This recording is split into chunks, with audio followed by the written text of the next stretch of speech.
Hey les bambins, j'espère que vous allez bien, en tout cas moi ça va nickel. On se retrouve aujourd'hui pour une nouvelle vidéo sur les qualifications pour l'Europa League et l'Europa League Conférence qui se déroulera le 25 juillet. J'ai sélectionné pour vous 10 rencontres, 5 en Ligue Europa et 5 en Ligue Europa Conférence qui sont les suivantes. En Ligue Europa, donc toujours le 25 juillet, Molde contre Silkeborg, le Sheriff Tiraspol contre Elfsborg, l'Ajax Amsterdam contre Vojvodina, Kilmarnock contre le Cercle de Bruges et le Sporting Braga contre le Maccabi Petah Tikva. Du côté de l'Europa League Conférence, Magpies contre Copenhague, Lagantoise contre Vikingur, Saint-Gall contre Tobol, Valur contre Saint-Mirren et Saint-Patrick's contre Vaduz. Voilà, n'hésitez pas à venir nous rejoindre sur le site VIP, les réseaux sociaux. Tout est à l'écran et en description. N'hésitez surtout pas à mettre vos pronostics, vos critiques positives ou négatives et également n'hésitez pas à mettre votre petit pouce et n'oubliez pas l'abonnement, on est quasiment 17 800, merci encore. Malheureusement, je pense que vous l'avez remarqué, il y a un de mes voisins qui a décidé de percer et malheureusement, si je ne me dépêche pas, vous n'aurez pas la vidéo à temps. Donc je suis désolé pour le bruit de fond, mais vous allez être obligé de vous taper la perceuse du voisin. Et on attaque avec Molde contre Silkeborg, le club norvégien contre le club danois. Les deux équipes ne sont pas à égalité dans leur préparation car Molde est actuellement en plein championnat. Ils sont actuellement sur 2 matchs sans victoire, un match nul à l'extérieur et une défaite malheureusement à la maison. Ils avaient pourtant eu une série de 5 matchs sans défaite consécutive, mais là, depuis 2 matchs, donc ils sont en légère baisse de régime et ils vont jouer contre Silkeborg, qui viennent d'attaquer leur championnat, qui ont commencé d'ailleurs par une victoire, c'était à la maison. Sinon, ils avaient fait beaucoup de matchs amicaux, assez moyens, 2 matchs nuls, une victoire et une défaite. Ils ont rencontré quelques équipes bataves, Utrecht en particulier et Zwolle. Mon pronostic sera une victoire 2-1 de l'équipe à domicile avec le plus de 2,5 buts sur le match et une cote à 1,66. On enchaîne avec le Sheriff Tiraspol contre Elfsborg, l'équipe moldave qui joue contre une équipe suédoise. Le Sheriff Tiraspol est passé par un trou de souris au tour précédent, éliminant Zira, une équipe d'Azerbaïdjan. Il s'était incliné au match aller à la surprise générale et avait réussi à retourner la situation match retour, mais il n'avait gagné que 2-1 et gagné au penalty. Ils vont jouer contre une équipe d'Elfsborg qui enchaîne les succès, toutes compétitions confondues. Ils sont en plein championnat, ils sont 4e, légèrement décrochés, mais depuis 5 rencontres, ils ont passé la vitesse supérieure, marquant énormément de buts. Leur plus petit total de buts dans une rencontre est de 3. Ils ont fait 3 fois 3 buts et 2 fois 5 buts à l'extérieur en plus à Häcken, un des leaders de ce championnat suédois. Et ils avaient surtout éliminé Paphos, une équipe chypriote, assez facilement, marquant 8 buts et donc n'en prenant que 2. La tâche va donc être compliquée pour le Sheriff Tiraspol qui de son côté n'a fait que le tour préliminaire comme match officiel. Ils n'ont même pas fait de match amicaux, d'où peut-être leur baisse de régime. En tout cas, sur cette rencontre, je verrai Elfsborg s'imposer 2-1 à l'extérieur. Soyons fous, avec les deux équipes qui marquent et une cote 1,65. Et on attaque avec l'Ajax d'Amsterdam contre Vojvodina, une équipe serbe. L'Ajax est obligé de passer par les tours préliminaires de la Ligue Europa. L'Ajax a fait une très mauvaise saison, mais ils ont tout de même sauvé l'essentiel, c'est-à-dire participer à une Coupe d'Europe. Il va falloir tout de même passer par les tours préliminaires. En tout cas, ils ont enchaîné les matchs amicaux donc depuis cette reprise et ce que l'on peut dire, c'est qu'ils restent sur 4 victoires consécutives. Leur premier match amical s'était soldé par une défaite contre Zwolle, mais ils ont ensuite enchaîné donc par 4 victoires contre Saint-Tron, les Glasgow Rangers, contre une équipe des Émiratis et également l'Olympiakos, le Pirée. Ils n'ont pas fait les grosses envolées au score à part contre Saint-Tron, mais ils arrivent donc gonflés à bloc contre cette équipe de Vojvodina qui, eux, de leur côté, ont enchaîné les matchs amicaux et ils viennent d'attaquer le championnat ce week-end et ils se sont imposés à l'extérieur, donc très belle entrée en matière. Ils ont également gagné tous leurs matchs amicaux, ce qui est très important, 3 en particulier. Mais ils ont tous été à la maison. Que vont-ils donner à l'extérieur? Moi, je vois tout de même une victoire de l'Ajax 3-1 et je verrai l'Ajax marquer le plus de 2,5 buts sur le match avec une cote à 1,57. Et on enchaîne avec l'équipe d'Écosse Kilmarnock contre le Cercle de Bruges, l'équipe belge qui n'a pas l'habitude de participer aux Coupes d'Europe. C'est plutôt leur rival, le Club de Bruges, qui a l'habitude de participer aux joutes européennes, en particulier la C1. Le Cercle de Bruges est donc avec beaucoup d'ambition. Et quand on voit leur dernière participation, c'était en 2010, Il doit y avoir beaucoup d'excitation. Ils ont fait que 2 matchs amicaux avant cette opposition. Ils ont battu Larnaca, une équipe chypriote, et ont fait match nul contre l'AS Monaco tout de même. Du côté de Kilmarnock, ils viennent de gagner leurs 2 derniers matchs amicaux, marquant 9 buts, mais contre des équipes de très bas niveau. Ils ont fait beaucoup de matchs amicaux, et quand on voit les 5 dernières rencontres, c'est 3 victoires et 2 défaites, donc un bilan plus ou moins mitigé. Les 2 équipes, pour le rappeler, n'ont pas encore repris leur championnat. Et sur ce match-là, je vois bien un match nul, un but partout, avec le Away No Bet et le match nul remboursé, 6 victoires du Cercle de Bruges à l'extérieur pour assurer le coup, et une cote à 1,69. Et on finira l'Europa League par le Sporting Braga contre le Maccabi Petah Tikva. Le Sporting Braga a beaucoup plus d'expérience que le club israélien. Le Sporting Braga a enchaîné les matchs amicaux sur les 5 derniers. C'est 3 victoires, un nul et une défaite. Ils ont rencontré par exemple le Rayo Vallecano, une équipe espagnole. Ils ont également joué contre des équipes portugaises, ce qui est logique, des équipes suisses comme Lausanne Sport et Stade Lausanne-Ouchy. Et ils ont également joué contre une équipe belge, Anderlecht. Donc leur bilan est plutôt intéressant.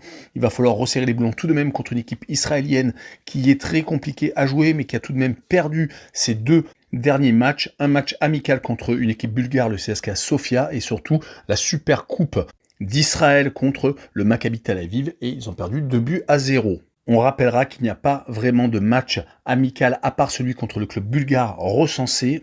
Donc il n'arrive pas avec une énorme préparation en se déplaçant au Portugal. Et sur ce match-là, je vois le Sporting Braga s'imposer 3-1 et je vois le plus de 3 buts sur le match et une cote à 1,63. Et on enchaîne avec la Ligue Europa Conférence et l'opposition entre Magpies et le FC Copenhague. L'équipe de Gibraltar est passée lors du tour précédent contre une équipe d'Irlande du Nord, Derry City, un peu la surprise générale. Ils ont réussi à s'imposer au match aller avec plus d'écart qu'au match retour, mais ils ont tout de même été obligés de marquer leur but lors des prolongations. Ils ont en plus fait le pari de ne pas faire de matchs amicaux, de passer directement à ce tour préliminaire, et apparemment cela a réussi. Ils vont jouer contre une équipe de FC Copenhague qui vient d'attaquer le championnat ce week-end, qui a gagné 2-0 en déplacement. Ils restent sur beaucoup de matchs amicaux, remportés contre des équipes de moindre facture. Ils restent sur 4 matchs sans défaite, donc 3 victoires et un petit match nul. Ils avaient attaqué leur préparation par une défaite à domicile, mais depuis, donc, ils se sont ressaisis et ce match-là à l'extérieur va pour moi se solder par une victoire du club danois 2-1 et je verrai le moins de 4,5 buts quand même sur le match. Je vois pas les Magpies se prendre une tôle avec une cote à 1,51. Et on enchaîne avec la Gantoise contre Vikingur, l'équipe des îles Féroé. La Gantoise est théoriquement largement favori, mais ils n'ont pas encore attaqué le championnat, donc attention, il manque de rythme, et ils ont surtout perdu leurs 3 premiers matchs amicaux contre Westerlo, contre Lille et contre Zulvargame. Donc attention, c'est une équipe qui est en mal de résultats, mais ils vont jouer contre une équipe des îles Féroé qui est théoriquement beaucoup plus faible. Mais on rappellera qu'ils ont déjà éliminé une équipe de Lettonie s'imposant en match retour après avoir fait match nul donc lors du déplacement. Et ils sont surtout sur 7 matchs sans défaite, 6 victoires et un seul petit partage de points, donc ils sont plutôt en confiance. Mais est-ce que cela va pas être un peu trop haut pour eux, cette marche en Belgique? Et je vois moi la Gantoise s'imposer, même s'ils ne sont pas peut-être en forme 1-0.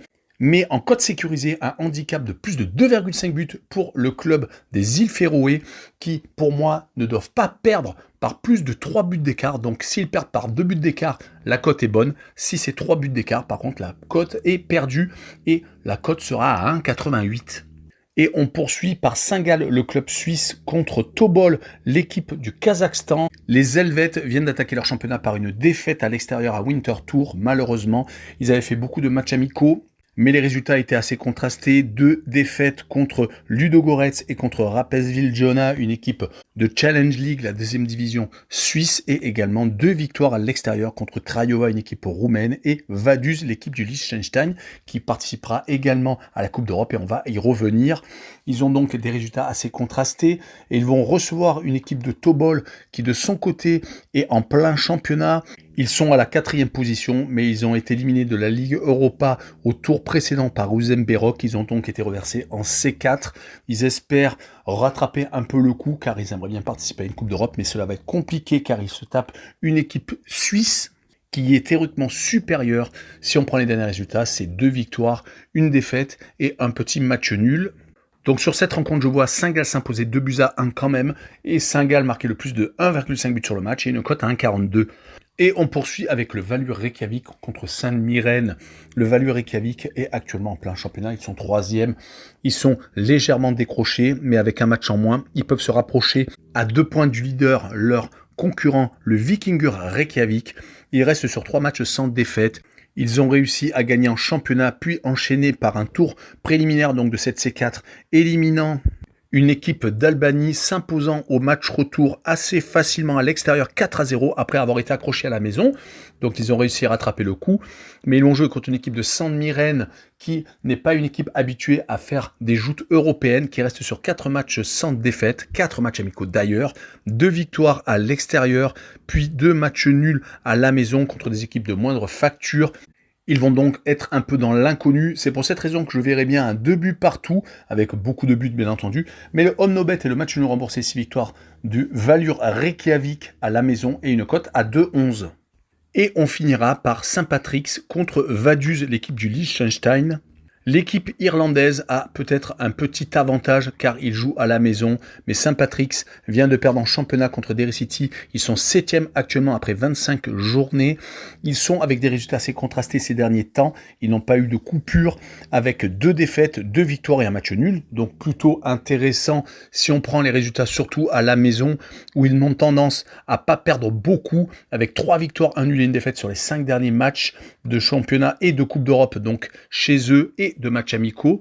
Du côté de Vaduz, qui fait le championnat suisse de 2e division, il vient d'attaquer par un 0-0. Ils avaient fait beaucoup de matchs amicaux, n'en perdant qu'un seul contre Saint-Gall. Et ils avaient fait quelques victoires intéressantes avec beaucoup de buts marqués, mais contre des équipes de moindre facture, de 3e division suisse, voire moins.